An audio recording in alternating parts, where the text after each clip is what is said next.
Welcome to Other Lands Editing Podcast, where two speculative fiction writers and editors help you craft fantastical worlds by keeping an eye on exacting editing and foundational writing principles.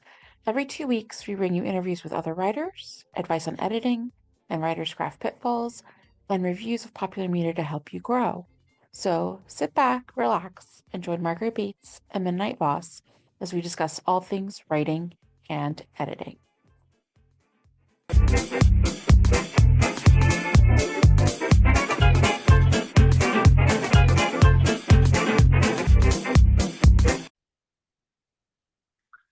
Hi, welcome to the Other Lands Editing Podcast. This is Margaret, and I'm here as always with Midnight.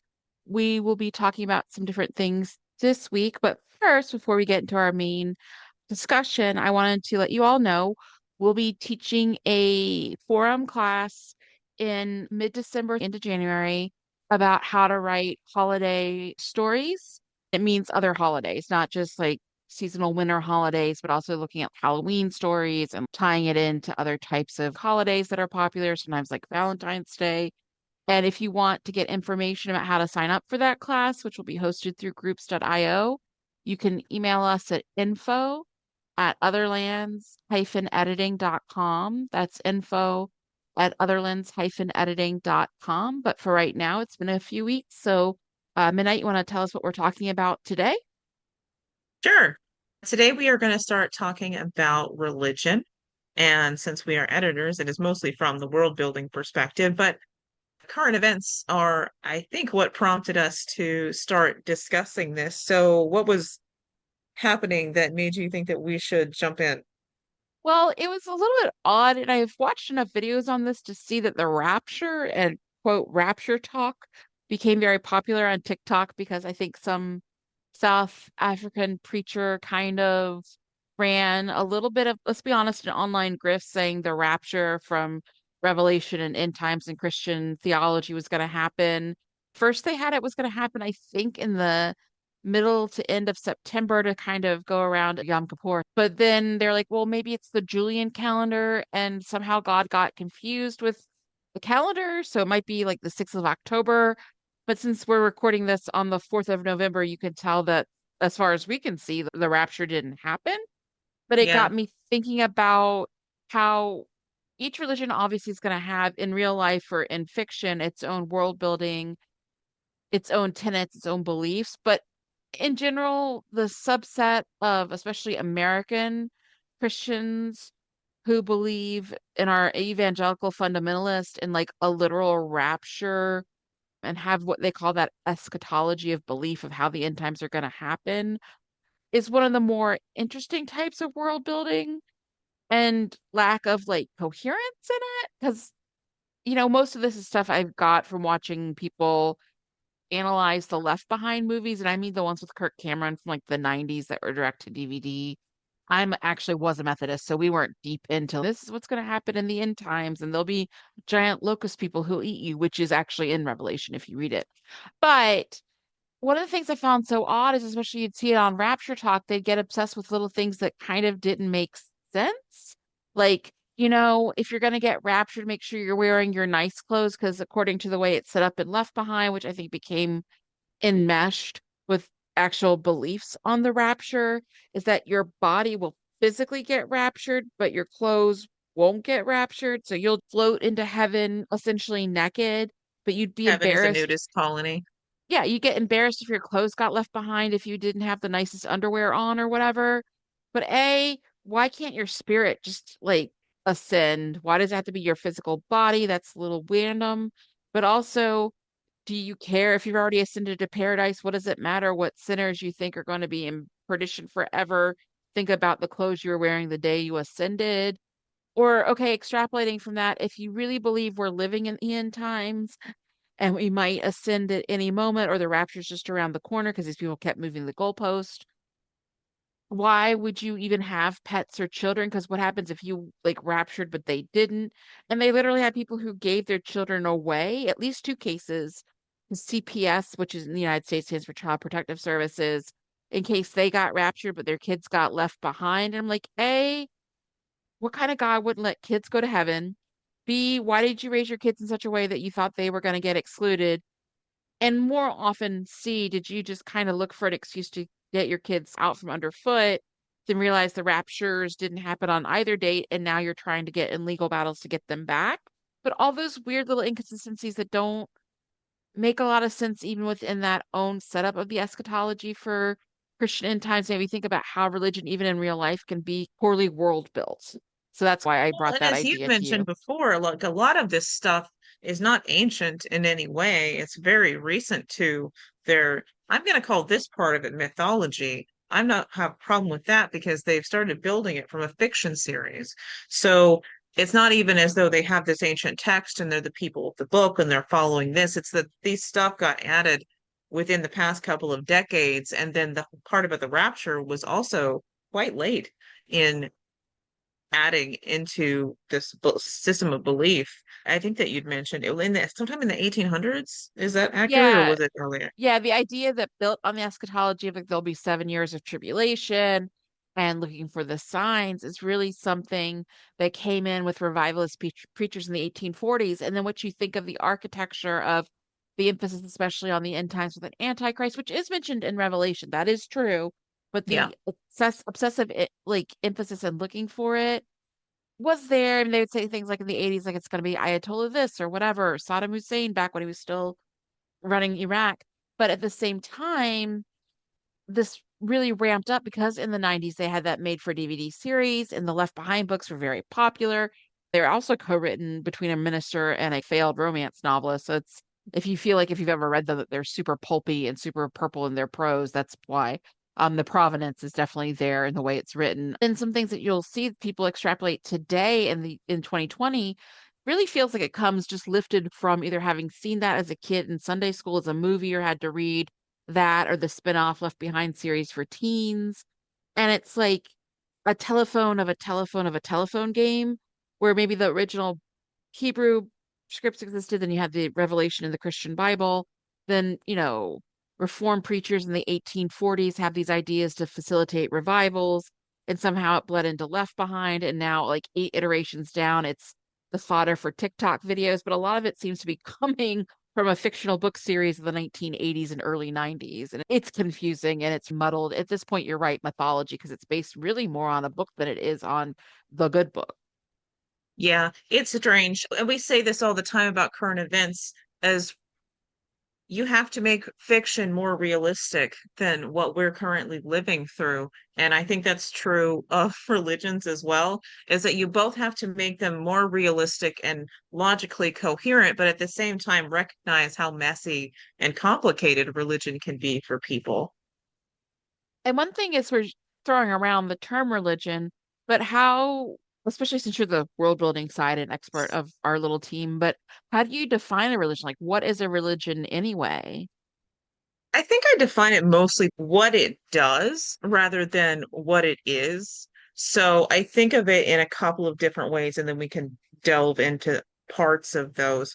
That I think of it first as an organizing principle for your values, and you can talk about what that means in a minute, what Mhm. values are, as well as a signal of what's important to your characters and a set source of conflict for the different takes on those values. So functionally, you ask, what does religion do when you start creating a religion? And how does that adhere to what they care about, etc.? Yeah, and when you say the word values, like there's a lot of psychological meaning behind that. There's literary meaning behind that. I've done some research at grad school on it. But I like to think of it in a very simple way to say, like, values guiding what one ought to do. And each group or sector, even a person who has personal values, are only going to have a set of two or three, maybe four on the outside that are the top values that guide your priorities. And the reason I say that is, say you're someone who you put a lot of value on something like egalitarianism, where there's a lot of fairness and there's a lot of equal distribution on who has a say in society and a round table ideal of every voice gets heard. You're not going to also at the same time value hierarchy or strict control in a society Yeah. because that's going to be at odds with you wanting to be an egalitarian, for good or ill, hippie type person. And I think people want to have a lot of values. It's kind of also like when you have a lot of New Year's resolutions, you can only make one or two things that priority for yourself. So depending on the religion or the sect really of that religion, what they're going to put their value and priority on isn't always going to be the same as sister like denominations, let alone Yeah. other very disparate religions. You're going to have to pick and choose what really matters to your religion, what you're standing for, and how you practice it as well. Yeah, so then we take that into what we actually see on the page would be how it structures our social behaviors. Okay, everyone cares about family, I guess. But then what does the family look like? And what do we do with the old people? And what are the ways that we treat the earth around us according to those values and what we put that on? And additionally, I'm just going to add this on because I have my students read Parable of the Sower. If you're comparing the kind of Christianity we were talking about, not any other version, that particular kind, and Earthseed from Parable of the Sower, then it tells you what it means to even be alive in the world and what our purpose is here. So for the evangelical Christianity that is specifically focused on the rapture, their value is on the other world and not this world. Their value is on leaving this world to be in heaven. Whereas if you read Parable of the Sower, their focus is very much on this world, even though they think they're going to go to space at some point. They are going to go to space. It happens in the books, but their focus is so much on how we treat people in the present and how we organize society to make best use of what they have to anticipate disaster because they're living in a dystopian nightmare. Yeah, So, and I was gonna say, I know we keep bringing up, it was the source of it for Rapture Talk and that set of fundamentalist evangelical, the end times are coming. I'd also like to make a note that my family's from North Carolina, so I grew up with my very, very staunch believing daughter of a Baptist minister aunt. So it's also kind of like culture I've been either raised around or have an insight into. So it's also like for right now, a critique of that culture, but that notice of if you're calling it the great getting up morning and you're looking forward to ascending to a new plane, you kind of see this as the way station or the purgatory you have to be until your real spiritual life starts. You're not going to treat the planet or people here as well as you could because they're not the priority. yeah, it's a set of And priorities, as you yeah, said, of what do we value? Maybe you sort of casually value the earth, but if you're a this world focused religion, then you're going to value it so much more. You're going to put so much more into shaping what's going on around you. And Earthseed in particular is so focused on activism and change because it's based off the idea that we've known about climate change forever. Butler started researching it in the 70s. yeah. So that concept of people just let things get worse and worse, and they have, it shapes the religion of you need to be active in anticipating problems and trying to correct them. But if your belief is that we're going to be out of here pretty soon, then why would you need to correct those problems, really? I think that really does inform what your characters are going to value and how they're going to react. So someone who, like within that religion, within Butler's work, is really active in doing the work and doing the activism at home and the community care, that's important to them. But if they were to brush up against someone in that book, and I don't know if that happens, I haven't read it yet, who is from a different thing, like a evangelical who's like, well, it's time to get going, or I don't have to worry about that, or eventually I'm just gonna have an afterlife. Like they're gonna have Yeah. different priorities because they're gonna believe different things are gonna matter. I mean, it is kind of the first half of the book because she starts as a teenager and she comes from a Southern Baptist household and her father's the Hmm. Reverend.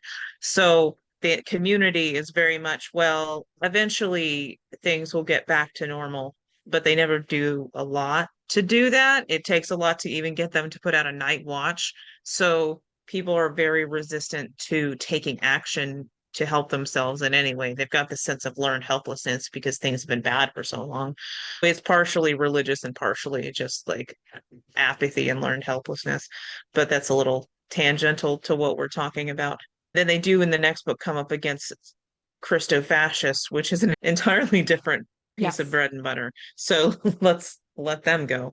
Another But I way that think you you think can, about religion is think about how they perceive the world and what they think is wrong with it or what it needs to do. So if they're not just discarding the world entirely, what about the world changes how they envisioned what God is and what the world should be through their practice. Does that make sense? Yeah, I mean, it makes sense. I can only speak to my input. Full Yeah, disclaimer, right now I'm an agnostic at best, but I was raised as a Methodist here in Maryland, which is a northern state technically, but the ethos is very much within the Methodist Church in the north at least, is faith, but also good works and this genuine want to like yeah, help others where they are in our communities and also do the mission trip type stuff, but also really look at who do we help here and sustain on a regular basis. Because if we're living our faith, then we're doing the works that would reflect a Christ-like life.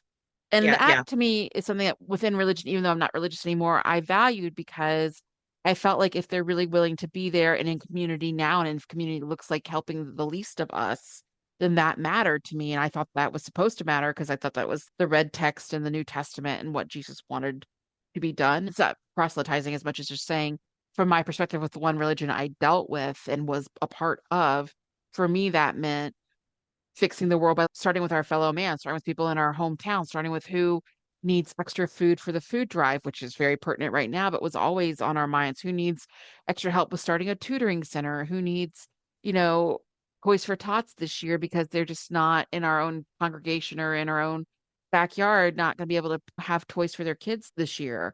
So, at least from the Northern Methodist ethos, it was how do we help those in our backyard, especially to like have a safer, more provided for life, even if it's little baby steps? And what can you do day to day to help your neighbor? But I know that would be different from other religions who may feel like X needs fixing or Y needs fixing. And I don't want to extrapolate on everybody else's sect or religion, but yeah.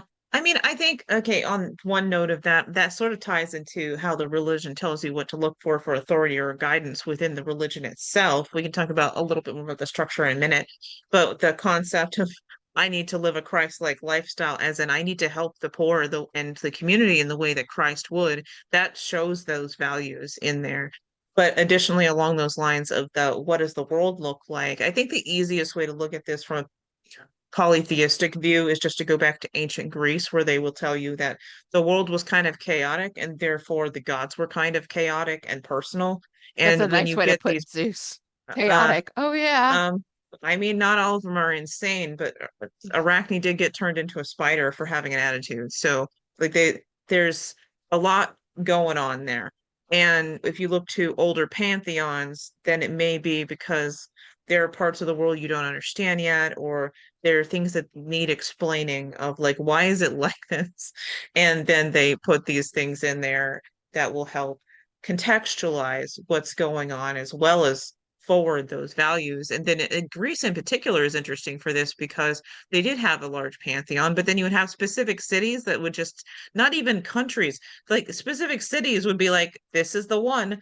This is the one from the pantheon that we're going to honor specifically. I mean, And how then do you they think have you a got whole Athens, mythology about Greece? why Athens took Athena instead of Poseidon. So the two of them don't like each other that much because Athena won. I was just saying, it made me think about like, yeah, you have Athena or you have the Temple at Delphi, or you'll have ones that are made to Apollo. And it's interesting that it could be in that personal a level of I'll take my city states God, not even like you're right, sort of a loose conglomeration of states to make a country, but like this is our city state God. You came into our territory and now Athena has say, or over here Apollo has say, which is a different way to think about it because we're so used for most of us because quite the most sort of prodigious, or I guess the more prominent religions right now are kind of in this cousin situation. I mean, the three biggest ones that people think of, even though population-wise, Judaism isn't as large as Christianity and Islam, but we're all kind of brothers that don't get along all that great sometimes within the, Yeah. Abrahamic faith of the same Yahweh, God, all is all the same one deity. So I think it's interesting to think back to where you have these polytheistic cultures. And I'm not saying we don't, I'm just saying I'm not as familiar with Hinduism and its polytheism as, Yeah, I some people wouldn't are with speak other to it. things. Yeah, But if you but I think wanted to it's research it, then you would learn a lot about how polytheistic religions can continue to work even through the modern world. I just use the examples of the ancient world because it's a little easier not to step on any toes. So, exactly. But for me, it's interesting because I am coming from like originally a monotheistic faith to think back to how in ancient Greek they literally had patrons for their own town that were like a god that they kind of picked, which is at least here in the Western world, in the United States, in Maryland, and today in time, it's just more interesting thing. Like this, it could be Mary's hometown. This could be Joseph. You know what I mean? Like it's not quite a one to yeah. one, but it's different in our way And it, because we don't have that tradition currently in the United States. if you think about, so like my history is essentially that my parents weren't particularly religious. My mom was Mormon for a little while, but not practicing while I was growing up. But they did take us to churches, and then at some point we went to a Southern Baptist church, and then I fell out of that and became an eclectic neo-pagan. So, in the concept of polytheism in the modern world, eclectic neo-paganism is incredibly personal to your particular feelings about something and choosing your sets of gods that you feel relate to what you value in the world. So that's, I don't know, it's just, I don't know what to say about that with regards to world building, but it is a reflection of we do still have that potential for something to be so personal, but it's different because we're not as cohesive geographically. Yeah. But I think what you're pointing out and what I hear as someone listening to you speak is that there is this personal aspect in religion. I know that should be very self-evident, especially if you are a religious person, it motivates your daily life. But I think when I read, and I don't read fantasy as much as you do, it's fantasy is not necessarily always my thing. But I think when I read ones that are poorly written, because I am an editor, so I pick up ones that don't quite hit the Yeah, mark, you get religions that it feels like it isn't personal. And I'm going to put a pin in this for 1 second, but I'll come back to this one idea that's in my head. yeah, But you get this kind of, it's a blanket, it's a religion, this is what you do. It almost becomes the same way that maybe you read a book that's high fantasy with world building that's not thought out well enough, and the same thing kind of applies to the government or country structures. This is country A, this is country B, this one's, got a dictator, this one's all democracy, and it's all very like real basic. The lines are just barely painted in. And I get that feeling a lot of the times when I read something where it is a fantasy or a romantasy and there are different religions, but the work hasn't been put in. So it feels like even the main character, it's a concept of like, oh, my family over there has that. We've got a temple. I'll talk about vaguely the gods or to the gods, but it's not yeah. really personal to the character themselves or part of their journey. It doesn't have to be, but when I find when they don't have a personal opinion or take or relationship to it, it's just this abstract concept in passing, it feels one dimensional. Yeah, I know what you mean. That there are a couple of tells that you haven't really put a lot of thought into their belief system, and one is just saying by the gods and having literally no names Hmm. for any of them. Then the second part is of having a monoculture in a way that which is the part where you have to both be more cohesive in creating the religion, but also realistic in that people have different feelings about that religion, and even within the same country, they're going to practice differently. Yeah, I was going back to the thing I put a pin in was I heard this in church growing up was it's not a religion, it's a relationship. Like what is your relationship with Christ, which can be an old song you can chuckle at a little bit if you've grown on from the church or aren't in it any longer. But it is still true that if religion is going to feel like it has a texture, it has something that's important to your character or is worth mentioning and developing it all in your book, then the character has to have some kind of relation to it, relation to perhaps their personal sector religion. Maybe it's not the dominant culture's religion. Maybe it is. Maybe they practice it in a way different from their family. Maybe they don't. Maybe they get very into the way it may intersect with politics or the way their country or territory is run. Maybe they don't. Maybe they like it. Maybe, but like, what is their personal reflection on it? And how does having that religion or having more specifically, honestly, that sect within a greater religion, because every religion has its own sects and it's hard word to say because I know it sounds like I'm saying something else, Yeah. but like their own sects and denominations and then traditions within those little itty bitty denominations and the granular side of it. And if you just paint it with a broad stroke and then you don't really show how it affects the character's inner life, then you could almost not have mentioned it at all. And that's the thing we're trying to seek in world building is where if it's going to be put on the page, it needs to at least affect and have some influence within the character's life and how they react to it, or it doesn't need to be there. Yeah, and the larger the group gets, the more variable it's going to be. So if you have 10 people who are kind of traveling through the apocalypse, then they're probably going to have a more cohesive set of beliefs than 100 people. And once you start moving this further and further out, then that's when you start having differences in opinion about what one thing or the other means, and then fractures within that. The polytheistic religions tend to be less centralized in power, and that's one of the reasons that you have so many different focus points with gods. And it's easier, historically speaking, that you allow others to slip in. Like you'll have main gods and but then local gods. And then, as you've mentioned to me before, if you study history at all, you know that the Christians were able to just talk to polytheistic people as they were there, and they're like, "Oh, your gods are real, but they're saints." It's sort of adopting whatever's around, of like, sure, this too. But then you have the monotheistic religions that do tend to be more hierarchical. They tend to be less accepting of variation, but there's still going to be variation, or we wouldn't have had the Reformation. Mhm. Um, Yeah, and I think that's the thing I like to point out is if you think, you've got how successful they were at converting great swaths of the planet. And one of the places that because I took a lot of Spanish and studied a lot of Latin American history, is they were very successful in getting Catholicism spread very widely through Central and South America. And one of the ways they did it is they kind of were like, well, yeah, Mary, she's like, Aymara, you're a Pachamama. She's like this, you know, indigenous groups goddess, and sort of letting that graft happen. And then they got to be able, you can keep your feast days, but technically you're doing it to an iteration of Mary. The other thing with Catholicism, and you brought up the Reformation, is that it splits into Protestantism, but there's still ostensibly, on paper, if it's not really well mapped out, there's still ostensibly religions to the same God, the same Trinity, yada, yada. But then you can see how so much tension just between Catholicism and general Protestantism affected the Western world, affected Europe. Bloody Mary got her name from being a Catholic queen who was out to destroy any closet Protestants or any Protestants who weren't worshiping and taking the Eucharist in the right way, whether they believed transubstantiation was literal body of Christ or not, caused tons of death in like 1560s England.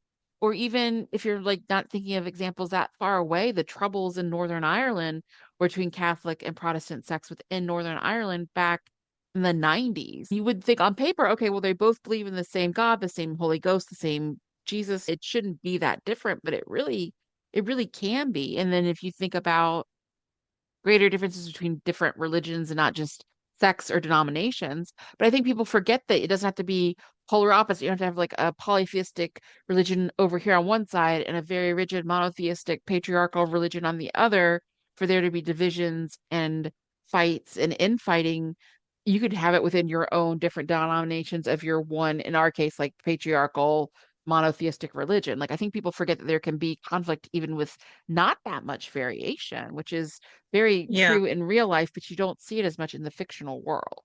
I mean, if you talk the Reformation OG style, a lot of it was an argument over who had authority in the religion and who was able to say what. Of one of the reasons it took off is that the local kings were not super happy that they had to share power with the Pope.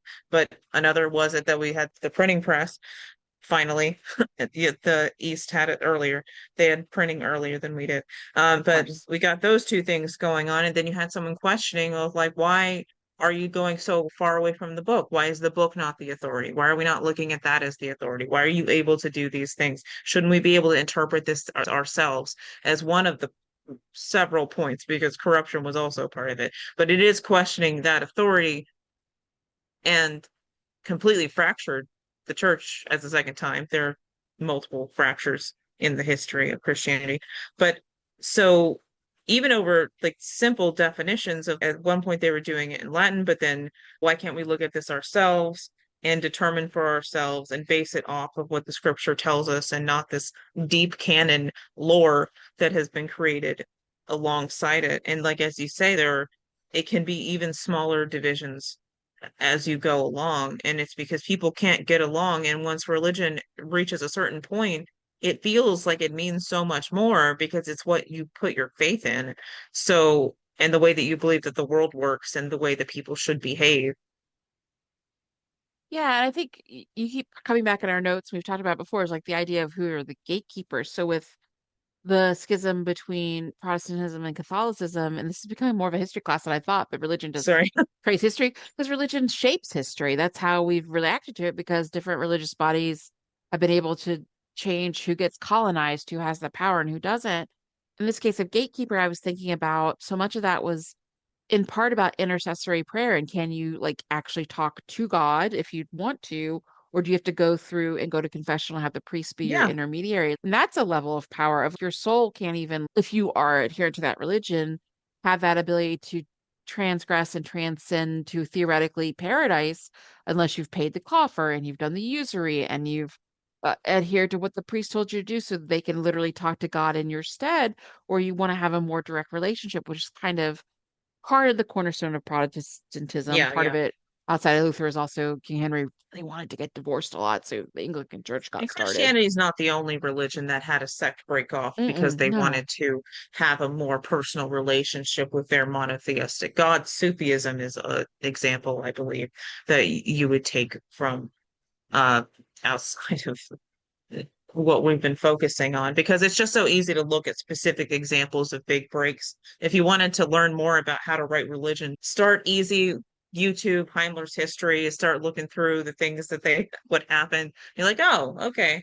Uh, as you don't have to copy what other religions did, but you can get a sense of how religious conflicts shape things and then how religions change over time and how they get filtered through of you can have Buddhism start in India and then go through China and then end up in Japan, but only after it's filtered through Korea. And so then you have religion moving over large spaces and then changing to fit the population there because, again, it is all about values. Then they're going to project that onto their values. The religious tenets may shape them a little bit in turn, and then you get syncretism where things will come together between the local culture and the new information.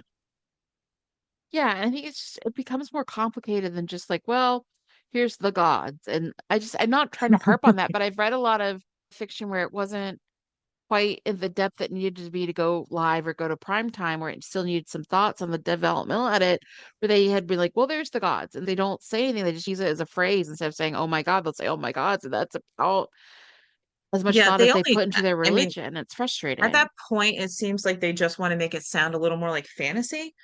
Yeah. And so, for good or ill, the assumption is, oh my God means Christian God. Not necessarily, but it's their attempt to say, oh, well, gods, that's done. And so, okay, but you also wouldn't do that if your God didn't have a prohibition against saying their name directly.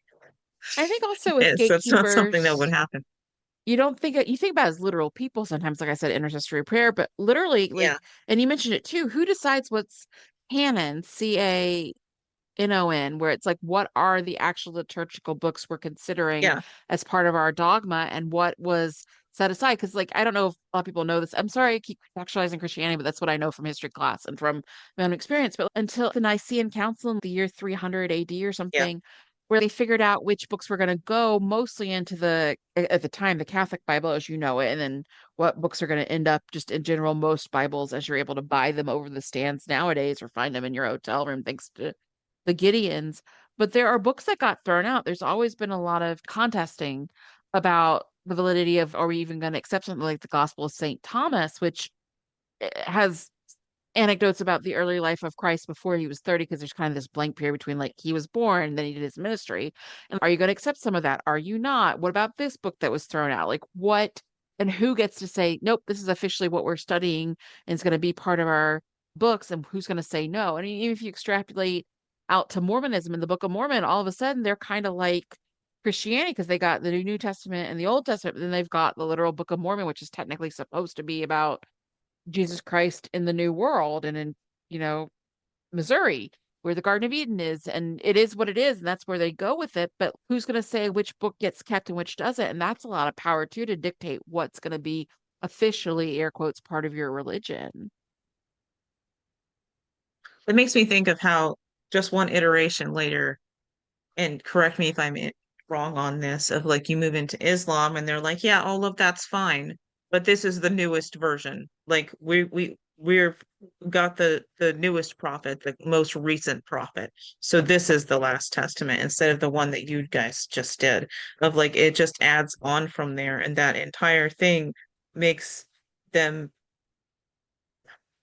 I don't know how to Like the put newer this. kid on the block, or the one who's got the newest iteration because they've Yeah, added the the newest newest prophet. revelation to Yeah, that's what's it, the newest happening, and it's revelation. from the same lineage of, there's not as though they're saying, well, you're entirely wrong, but Yeah, just which text do we include? And then within Christianity, they can't decide which ones belong. Well, I guess they did decide, but then you have people still who will look at the additional texts. And if you're in the urban Gnostic Gospels, that kind of fantasy, stuff. then you Yeah, might as well look into the Gnostic stuff, because then that's widely drawn on in horror and urban fantasy so that they yeah, have something to talk about. Um, yeah, because you find actual mentions of the demonic side of stuff not as mentioned as you think in the actual biblical text. Even within Revelation, it's not as much as you think you're gonna get. I reread it recently and I was like, huh, it's kind of brief. Okay, now we're done. I think there's a lot of control in religion that people may not think about when designing their own, about yeah, even who gets to say what's followed as like a spiritual leader or priest or imam, etc., but also what gets to be followed because it's part of our hymns, it's part of our book of faith, it's part of our scrolls. There's a lot of deciding what gets picked or chosen over. It even, God bless them, even with Rod Serling when he really extrapolated, because the movie Planet of the Apes is super different from the French book, kind of transliterally titled Monkey Planet. I don't speak French, but that they have sacred scrolls and they have ones that are certainly applicable to certain scriptures and some that are kept only really within the defenders of the faith really read them and have access to them regularly. And it's really silly and it's kind of funny that's small. It's not a small footnote, but it's not the main part of the movie. But Rod Serling went out to think about like what would the lawkeeper have? What would that scroll be? Who would have access to it? Who would just pull it out to speak about it? Like there are just that idea of religion is a lot of times, not always, but in certain sects bastardized for control. And so the question becomes who sets all the precedents and who gets control to that information? And then how do they limit how others may or may not get it? If you think about yeah, Scientology, which is more cult, we'll talk more about cults in a minute or down the line, but with Scientology, it's very much about information control because at first, when you're doing your beginning auditing and thetan level readings, et cetera, and learning about the church, at least they were able to, before the internet and South Park, keep the upper level echelon stuff close to the vest and keep it closed down. Because, like, if you got in and started paying the money on day one, and they said this is all based on alien souls making you feel depressed because they were destroyed in volcanoes 75 million years ago by Lord Zeno, you'd be like, I'm going to need my money back and I'm going to get out of here. But if you've been up through like 6 or 7 levels of this, contributed hundreds of thousands or tens of thousands of dollars, and you've already kind of had the what we call a continuance commitment to it, now you don't want to leave because you're already invested. All your friends are in it. But if you knew off the bat that, hey, you're now a believer that Lord Zeno is bad, it might be a harder to be kind of blunt, sell. So again, who is keeping the power in the religion? Why are they doing it? How is that influencing their power within the sect, but also how the sect as itself might influence political power yeah. or cultural norms for that matter, which I think we all feel, at least in the United States, how religion and different religions can affect cultural norms and values and what we have to live with or work against as well. Well, it becomes a powerful tool to sell points. If you invest a lot of belief in the religion as the point of reference with ethics, then it becomes something that you can use kind of to argue anything. And so that's something that you would consider in your book of whether it's a positive or negative force. It could be either. A lot of times Could be people are very both. jaded. It could be both. You could have the good, normal people just doing whatever, and then the people who are about to do something evil, and they might have different ways of following different faiths, or that's literally the same Same one faith. in different ways. You can have, and this goes back to having the religion for reflect with your characters. If you are in a polytheistic society, then it may be, and a lot of times, like you get this from D&D as well, but as you may have religions with polytheism where you look to certain gods throughout the course of the year, but often in fantasy, you'll have them attached to one or the other specifically for their type of magic or their place in the class system. And that allows you to differentiate certain character traits a little bit while delivering a little information about the world itself and I what would they value. say that a religion that is somewhat comparable to having kind of those patron gods that you would turn to for certain aspects of them that I can think of more recently is in Eastern Africa, the Yoruba tribes, they Yeah. have Loas to whom they pray, and that's some through the trade of enslaved peoples and through that channel through the Caribbean and into the American South became sort of the roots also for types of magic like Santeria and hoodoo and voodoo and voodoo and that kind of stuff. But like literally having different loas or different aspects that you might be able to pray to for favor over weather or over different types of spiritual conditions. And that is kind of something that's an idea of that. And same idea when you have polytheism, different types of gods who have different aspects that they appeal to. So, one thing that comes up is also we're talking about how it affects society, but there are also literally social aspects within whatever religion you're building that are touchstones for building a religion that feels like one we might have in the real world. Do you want to talk a little bit about like or ritual plays into that too? Maybe I'm trying to determine what you're asking. So, rituals in themselves, when I think of them from world building, I think of them as an opportunity for you to set things going on around them so that you get a sense of what their world is like, what their festivals are like, and the important moments. So, when I think about rituals, either you're doing a ritual to achieve a specific effect. So, from the neo-pagan viewpoint of that, it would be go to your altar, arrange the stuff, do the thing, which can be a personal or multiple people. But it can also have to do with rituals as at this point in the year, we eat turkey, or at this point of the year, we exchange gifts. At this point of the year, we dance around a pole. So Well, in there are certain, November we just had on the first the Dia de los Santos, which is after Halloween, especially in like Latin and South America, where you go to the graves and pay respect to those who have died. Exactly. Like you have festivals you think of that come up all like in different parts of the calendar year. yeah, and so in you that way you see general, this is our marking of time throughout the year of things that we would do anyway, but then it becomes tied into the religion and how that enacts in their life. You don't have to have religion to do that. People can have a harvest festival for no reason, of just because they're harvesting and this is a good time to get together and party because humans like to be social. But then you also look at how does ritual tell us what the important moments are in your life cycle. Not every society would need to celebrate being born necessarily. We do. Generally speaking, people will celebrate birthdays, but didn't always. Jehovah's Um, Witnesses still don't. yeah. And then other important moments in your life cycle. Now, at what age do you have these moments? We celebrate marriages more than we used to, a lot more in some cases if you have money. But then you may have the coming of age rituals. At what point does someone reach adulthood and why that moment? Why that year?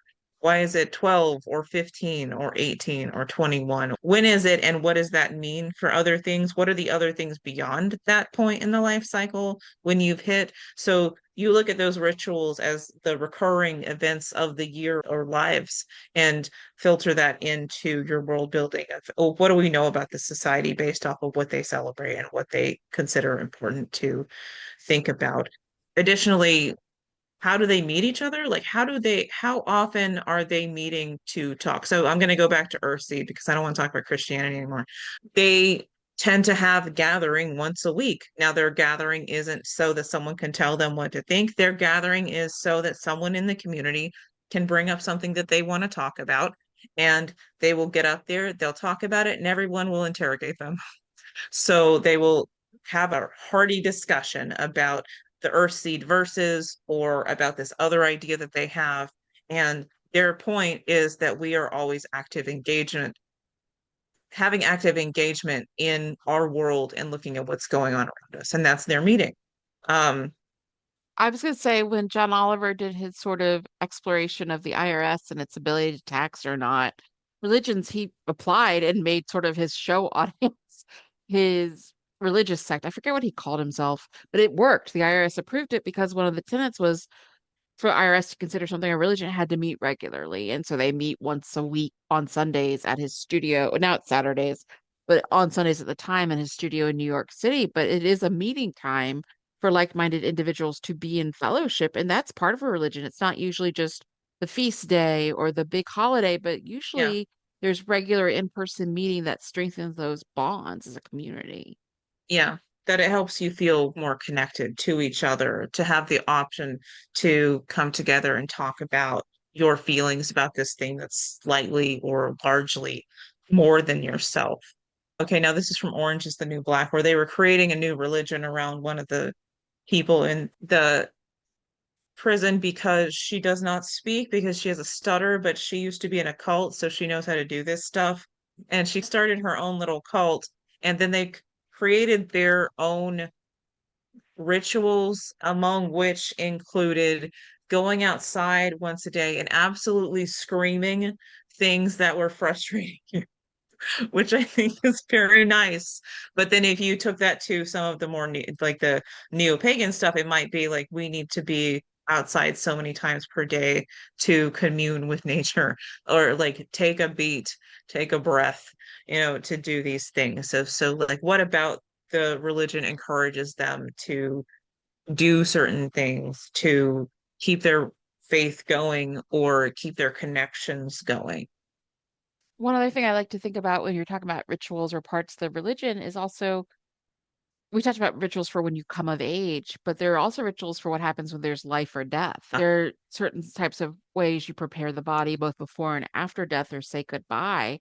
I think that's very intrinsic and part of religion because religion is supposed to ask that question of where do we come from, what may or may not have made us, and what happens after we're not here anymore and breathing. I think that's hard to think about what are the death rituals that might be involved in your religion or the preparation for losing Yeah. someone or being lost. What needs to So happen before someone dies? If someone is dying, what rituals need to occur? I think it was the Hmong people who require a ritual to make sure that your soul is in your body when you die, or other cases like you have final rites prior. yeah, And then what is the proper treatment of the body afterwards? Going back to Earthseed, the proper treatment of the body is that you're going to be burned or buried and given to the nearby trees because the entire point is that we have to create the world in the way that we want, and therefore we're going to return to the earth and keep going in creation. Um, coming from a monotheistic religion that isn't Christianity technically and stuff, but with Judaism, it's very different because they have to have the body interred within like 24 hours if possible. So sometimes even the range of the death rites could be a shorter or longer term depending on what the tenets of the religion are. Like you may have weeks to be able to prepare things or anoint it with oils or do whatever. You may be like, you need to do it in 72 hours because the reasons you come up with. it doesn't even have to be like we think of Viking burials where you set someone on fire, you have the burial in the dirt, the way that we do with embalming, which is a little creepy. Please burn me. But then Noted. you have additional ones that I heard about burial by air, of meaning like putting you out somewhere where the birds will come get you. We all know what happened to Walt Disney. It's not religious, but people have chosen in the past to be cryogenically frozen, at least in the last 25, 30 I years. I don't mean, know that's what an religion that option. would attach to, but it Some could kind be it of, could be we're going to that kind of be alive religion in the of like future again. at this point you have to be cryogenically frozen as a part of your religion. So you decide what is important to them basically I could and see go that as a into it tech bro thing. as a tech Um, bro religion. Yeah. yeah, I could. Um, So there's thinking about how you integrate it. I guess, and you mentioned it a little bit because we talked about if things got more culty and or the sort of nascent, it had the potential to become a cult and orange and the new black. So when does a religion or a subsect of a religion kind of splinter off into cult territory. But that's something that I think about a lot because cults are in the news a lot. People keep making them. There are religions that are technically recognized by the government now that's, may not be able to beat the cult rap, and maybe they shouldn't. I see you Scientology where you have your underlings sign up for 1 billion years of servitude to the Sea Org, etc. What do you think about Midnight when you think about like a cult as opposed to a more organized religion? Think of a few things, and you can add on to this Yeah. because I'm not a scholar of cults in any way. I have some books that I need to dive into, but I think of a few things that involve drawing people in. So there's always that early period of love bombing. As you said, they never give you the full story first. They want you to feel connected to them first. They want you to feel at home and comfortable. And now that could be any religion. Maybe they are that chill. But from that point forward, you're starting to reveal things, and then there will be some way to keep you there where you're being cut off from others, and then your labor at some point will be exploited, and there is almost always a central figure who this cult is focused around. As I'm saying this, that makes me think that movie where she goes off to this, she loses her sister and then they go Oh, off to a cult, Midsummer. Midsummer, Yeah. of like there wasn't really a central figure, but it was still a cult. So I guess that's the outlier. But usually there is a central figure in a cult that will be the focus for them. And then often you have this focus on the other world where you're going to do something. Your people are eventually, once you finally know everything, you're going to ascend or get taken by a comet or get raptured of Yeah. we're not going to be in this world anymore. That makes me And think of it's Knitting often Cult space. Lady. And she's like, Yeah. all cults promise space.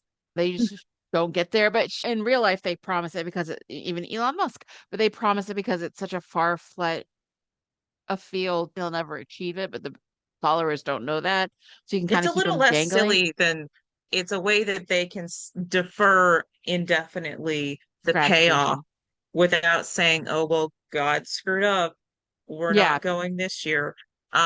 So I was keeping going to them say I don't want to say maliciously, but cults tend to be malicious. So cults are maliciously malicious. doing what some people maybe be doing on accident of Yeah, deferring the expectation on purpose because they want to keep you there. they want to keep your money and they want to keep their control. And you are right that most cults I can think of have a central leader or at least start with one. Scientology starts with L. Ron Hubbard and now it's David Miscavige. Yeah, I'm calling it a cult. I don't care if they were able to infiltrate the IRS to get it to do what it wanted. But there's also, I think they call themselves the People's Temple, the group that was in Guyana down in the 70s under Jim Jones, who is where we got the expression drink the Kool-Aid from, because Yeah. when everything fell apart, they drank the cyanide-laced Kool-Aid to, ascend, i.e., die. So they wouldn't have their cult dissembled. It doesn't necessarily have to be as overtly, it sounds weird to say it, religious or promising spiritual like rewards in the next life. I hate to bring them up, but it is on my mind because they were very in the news. Is that the Nixfam cult, however you Yeah. pronounce it, that Alison Mack was a part of with Keith Raniere was more promising, I guess, trying to promise like enlightenment and female empowerment in this world.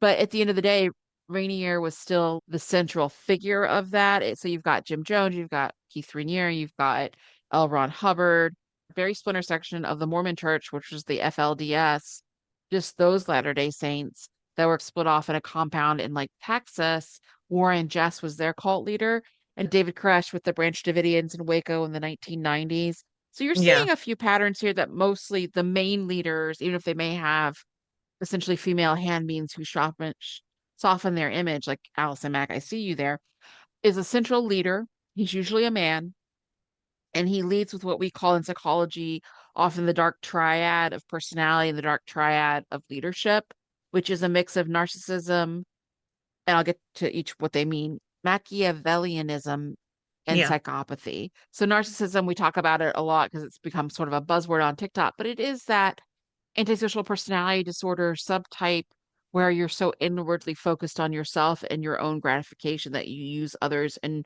see relationships as at best transactional, where everybody is an object to be used for your greater gratification.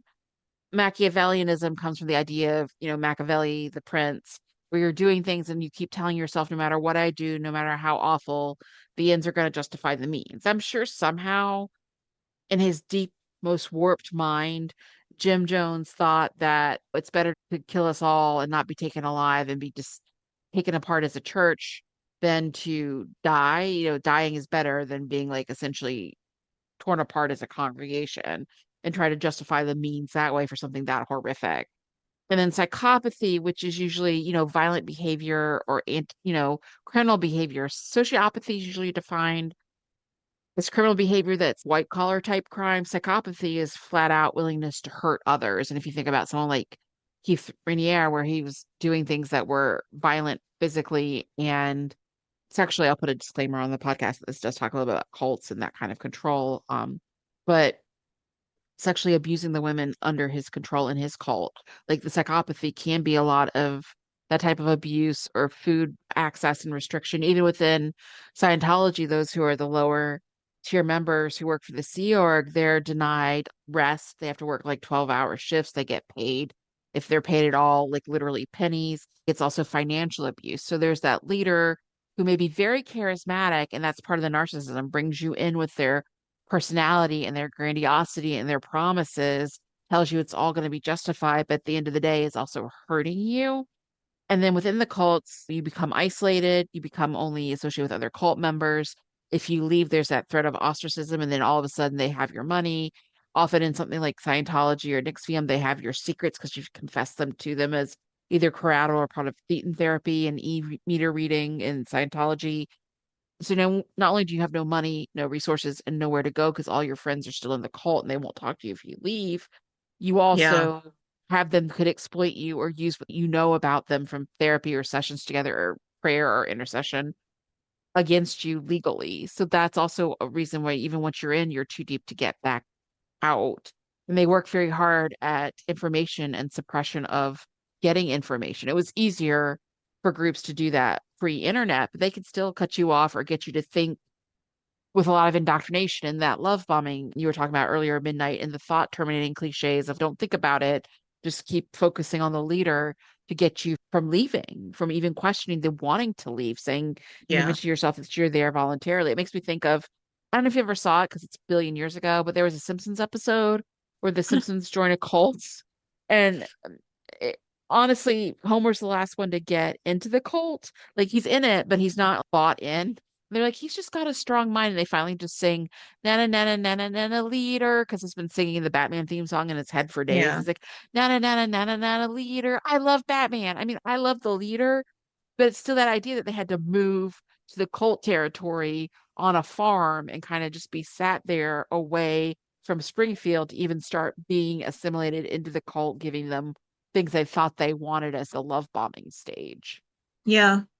Being separated from your family, your friends, your society does help. A couple of things pop to mind as you're describing that. And I think the first was that we just rewatched Midnight Mass of something that was already a religion. I think hits a lot of these points of almost becoming, well, maybe literally becoming a cult because they end up Of drinking poison. vampires. Yeah. Yeah, it's a vampire cult. They use their former Monsignor and ends up being so much more charismatic now that he's Oh, young, that yeah. he can draw people in, that he can give them their miracles, and he is hurting them as they're going along. Of like a woman literally loses her baby, they ruin their lives, and then they all die. They all So burst into flamey flames. yeah. And then Sunlight. the other thing that pops into my mind, which everyone should read if they have a strong enough stomach, is You Weren't Meant to Be Human, where we have an Appalachian cult made of worms and flies. And people are out of the way in the Appalachian area and they follow these worms and flies and do what they say and bring them bodies to eat.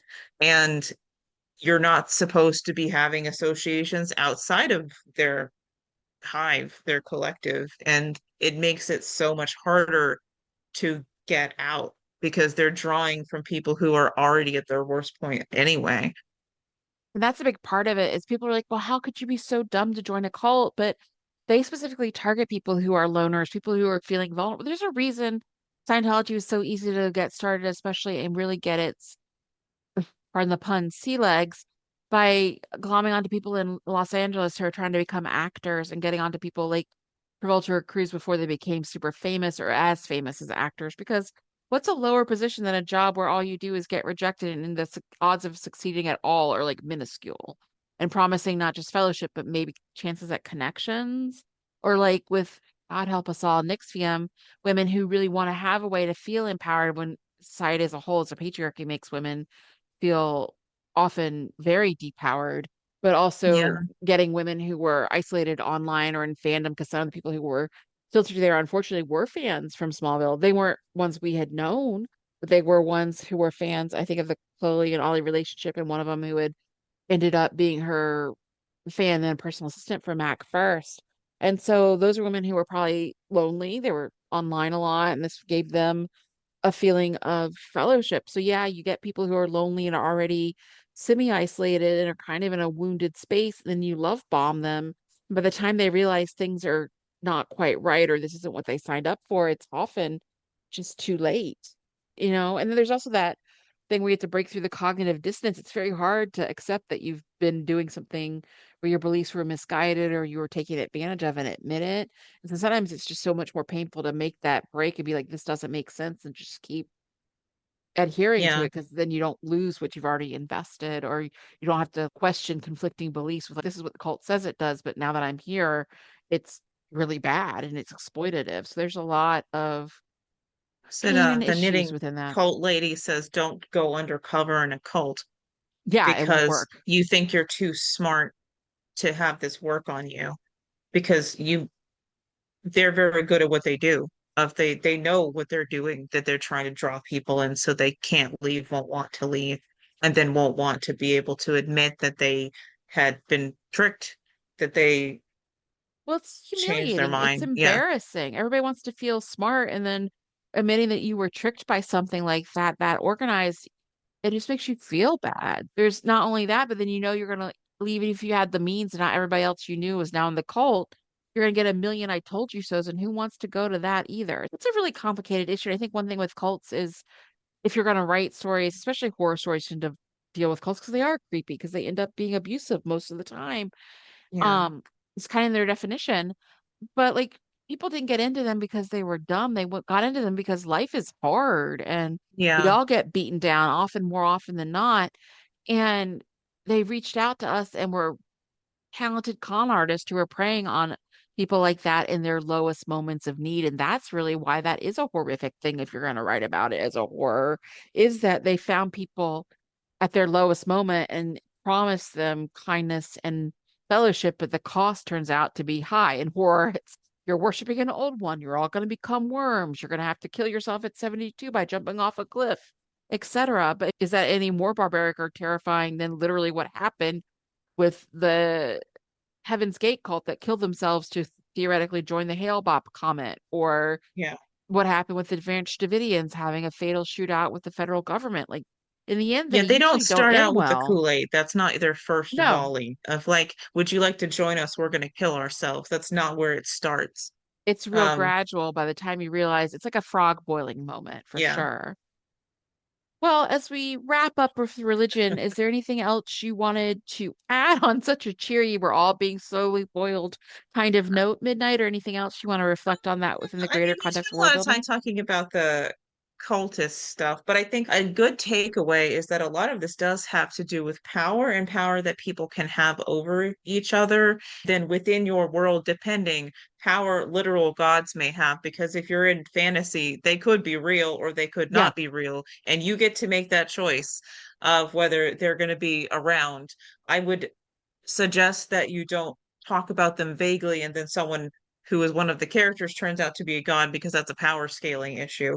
But if you're thinking about folklore and how they're trying to make sense of their world, one thing that I want people to think about is how weird stories are that we tell about religion and how they end up being so metaphorical, and then we try to take them literally, of like it can be the story of how humanity came to be because someone lured them out of the trees. How did they get in the trees? I don't know. Or stories where I'm trying to think of the weirdest ones. Like you just can Inanna I stories hate from going Inanna in to the Sumeria. I was telling you some of yeah. them last night of, oh, let's just get this other god drunk and I'll steal some of his powers and then go down to hell. And my sister is gonna absolutely brutalize me because she knows I'm trying to steal her domain. The stories that you tell about things, that their mythology is very interesting, and it's all about them interpreting the world and organizing the world. It's there as a layer into your world building. It's not something in itself, but as you're building, you can kind of think about what kind of religion would jive with the system that they're creating and go back and forth between it of how is the religion shaping them? How did they use the religion to get what they wanted out of life, etc. I think if I had a note for it, I think there's a lot of nuance and there's a lot of just individual variation, even without with small parts of the same religion on paper. Like even if you think about how many Protestant denominations there are in the United States, it would be like, what?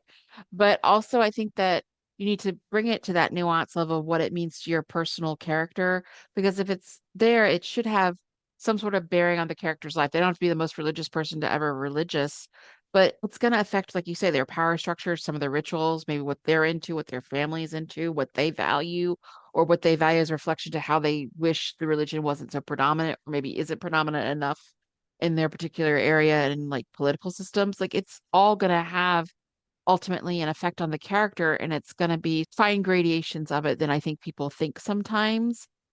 And I think Yeah, one way, like you pointed out, to understand that at least more in human is to look at human history and to look at what's happened with just certain religions within our do not graft your religion onto a real religion. Like you have to make yeah, one up and not just pick and choose. Be like, I'm just gonna take all of, Astrozorianism for me.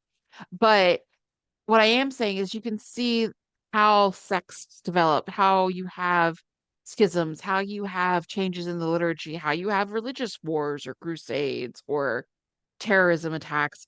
And I'm thinking again, when I actually say that about Northern Ireland more than anything else, of like places that are similar, but the cousins and the religions are fighting with each other. If you look at how history grows, you can see again how it's all these gradations and shades and little changes that all of a sudden over time yeah, become much bigger ones. And I think that's what I would encourage if you don't have ideas for your religion, also look at history of even your own religion that you may be practicing currently and be how did mine grow? Where did it start? How did it have this many other branches that I don't even think about? And gives you a scale for how that can be so nuanced and have such a journey over time. Because a lot of religions, we're looking at time frames of hundreds of years, thousands of years. I mean, some religions are newer. I know Mormonism isn't super yeah, old, but like a lot of them, even if you go back to Islam, is what, 1500, 1400 by now? Like, and yeah, that's one of the younger ones. You can look at history in a time frame for religions that can be thousands of years. So think of how much can change and branch off and mutate and scatter and evolve over 6 or 7 thousand years. And that's kind of the scale you're looking at broadly, but then how does that become personalized to your character and motivate them? Because it comes yeah. often back to goals, motivation, and conflict. And then going from there further, if you're trying to think about how the countries in your world evolve, culture and religion, particularly if you have it set up well enough, then it can be a unifying factor more than you would think. As I think of for Hinduism in particular, created a class system that ended up being a unifying, stabilizing factor in China, Confucianism, and the way that filtered into their state exams created a unifying creation over time that meant that what we think of China now had a very long history because of that. And so it may be the reason that things fracture, but it may also be the reason that something lasted for a very long time. I mean, It can there's be a a very reason, destructive force in cults, but it can also be a very productive force. It has a lot of or it can be stuff that you can do both. with it. Because when you're Yeah, mentioning it, both. it made me think about Catholicism and like the conquistadors who did horrible things to the indigenous people, awful things. But at the same time, the reason parts of Latin and South America are so cohesive now, and most of them share a common language Yeah, and a lot of common traditions and a lot of commonality, is because that being broadly often Catholic. There are other sects, there's other cultures that get in there as well in smaller pockets, but the overwhelming culture of most of South America is Catholic. And even if you go to Brazil, that's Portuguese Catholics.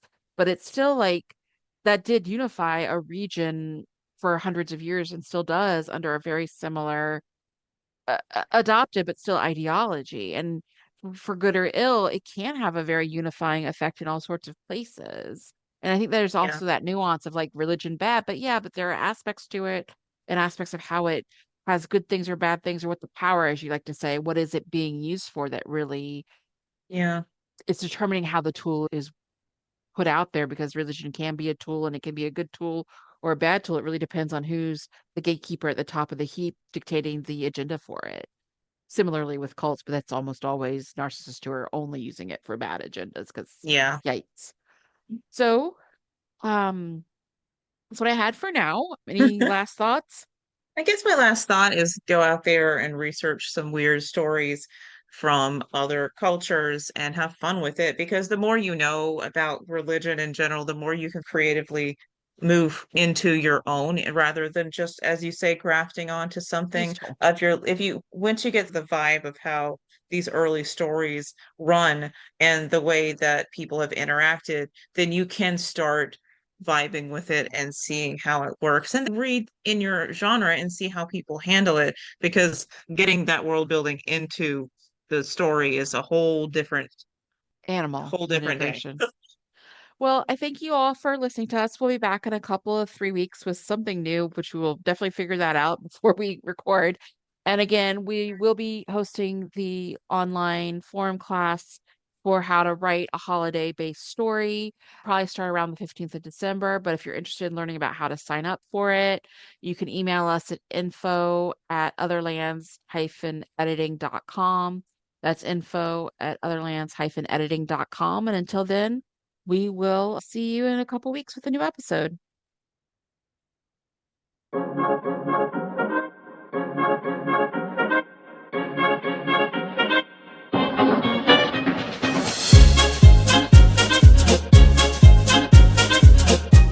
Thank you for joining the Otherlands Editing Podcast. Look for our next episode coming soon. And in the interim, be sure to like, share, and subscribe. Also, if you want more information or want to connect, you can find Margaret Bates and Midnight Voss at our site, Otherlands Editing. Until next time, keep writing and keep refining your words.